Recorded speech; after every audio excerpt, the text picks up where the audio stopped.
Hey guys, welcome to the first episode of my new pre-draft series. We are going to break down every position group for the Vikings and see where they lost and see where they gained throughout the 2019 offseason, and let's see how we could improve that position group in the 2019 draft. So let's start off with the most important position on the football field, quarterback.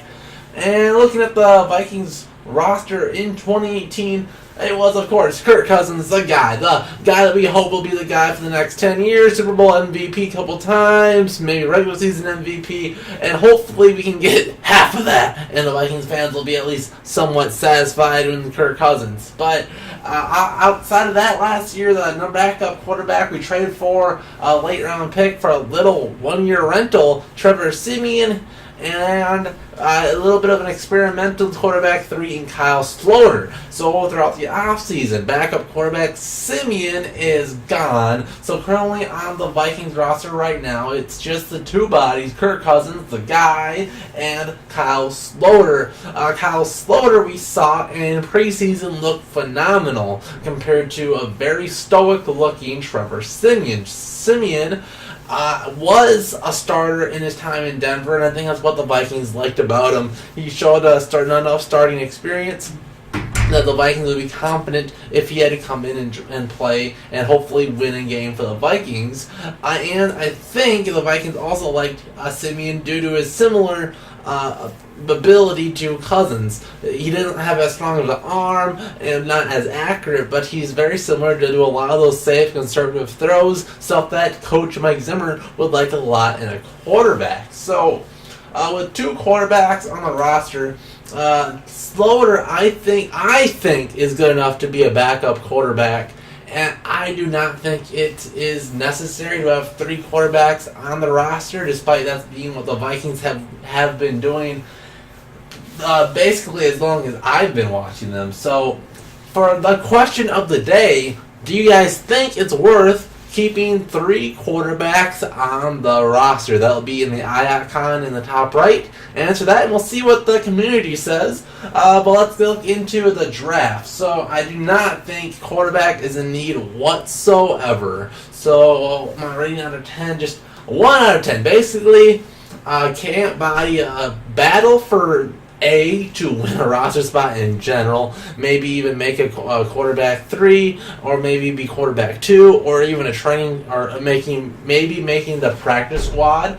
I do think that is very possible. Do the Vikings go out and use a draft pick on that, or they just go with an undrafted rookie? I think that all comes down to it. At the end of the draft, it will be getting the best players available, so I think the Vikings will do that. But I did pull up 5 options who I think could come in and compete with Kyle Sloter for that quarterback too. So what my methodology here is getting quarterbacks that should be available in the late rounds, and much like Trevor Siemian, would have a similar skill set as Kirk Cousins. So if a Kirk Cousins injury would come up, we could have this quarterback come in, and we wouldn't have to change up the playbook at all because he would have a similar skill set where we don't have to change anything. So let's go up down the list. Starting up, Peen is starting off my list of Kirk Cousins clones. Like Cousins, he's 6'2", 210 pounds, so definitely undersized, and very, very similar, good and bad,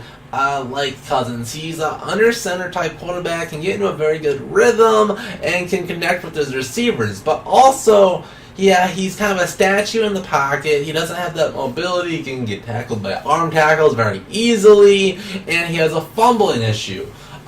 So moving on, Kyle Shermer, supposed to get drafted, supposed to be a late round pick, day 3, 4 through 6 rounds.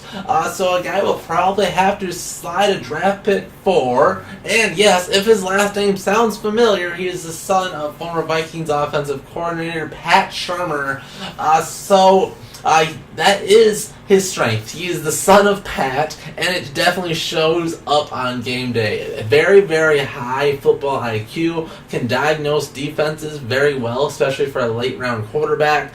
So a guy that a coach could work with, definitely very coachable, and pretty sound with his mechanics. But the problem is, I don't see any way that the Giants might come up. Pat Shurmur would not sign Kyle Shurmur, so I doubt the Giants don't land him. But if he comes to Minnesota for a quarterback 3, I would not mind it whatsoever. So moving to number 3, I have Trace McSorley, 7th round, maybe undrafted free agent. Another undersized, gritty quarterback, and trusts his receivers. Kind of like what we saw first half of the season with Cousins. He will give his receivers 50-50 balls. So if you want a little bit of a gutsier quarterback, I think this would be a way to go.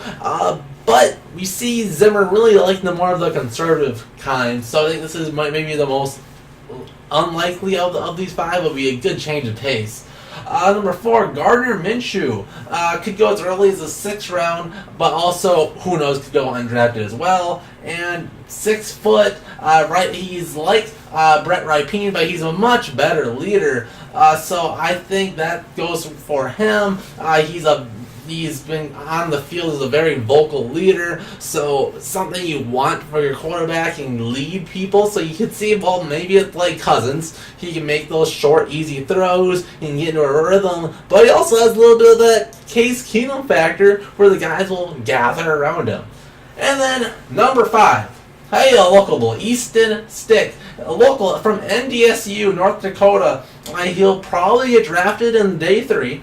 And he's kind of an RPO, short, accurate type passer. So I think he's another high vocal leader. So those were 5 intriguing options I was looking at in the bottom of the draft barrel for quarterbacks. So give me your thoughts. I think it's very likely the Vikings will bring 4 quarterbacks to camp. We know 2 of them will most likely be Cousins and Slaughter.